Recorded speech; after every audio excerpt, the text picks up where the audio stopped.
The Whitmore Hospital for Convalescent Lunatics sat along a carriage track most people travelled only once. Imagine late summer. Sunlight splayed over the rutted road and the copper peaks of the buildings. Its warmth nested in the crowns of the trees and sinking into the bright green lawn of the viewing mound. Because the inclement weather of the past month had finally ceased, the matron was organising a picnic. The patients, lined up inside the galleries, pressed their faces to the windows and watched as she marched past the fountain in a trim black dress. Two attendants with wicker baskets walking smartly behind her.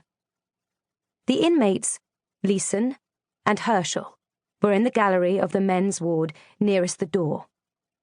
The girl was inside the women's gallery, at the front of the shuffling crowd, her attention on the attendant who was unfurling a cut of cloth over by the rose bushes.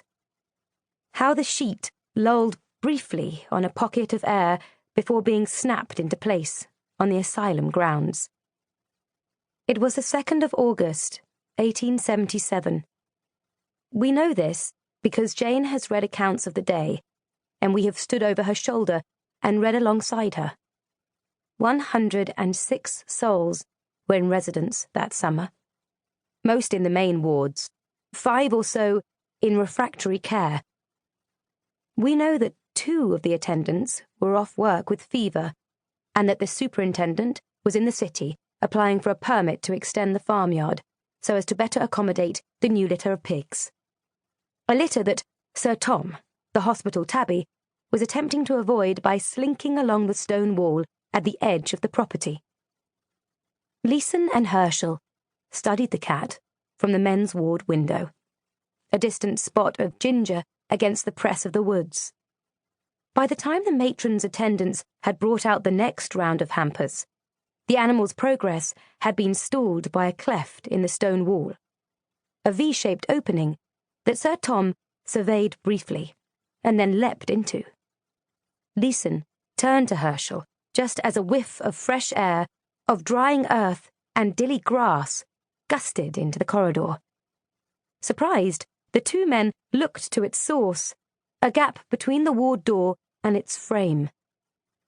What happened next set everything in motion. Herschel opened the old matchboard door, opened it as if he were allowed, as if he were back home on his farm in P. On an ordinary morning, lifting his own door latch and unceremoniously starting out. The other inmates watched him turn onto the path that led to the gatehouse. The big man in full stride, his grey painting smock giving his former ghostly shapelessness. His legs bare and hairy down to his boots. The attendants on duty did not notice Herschel.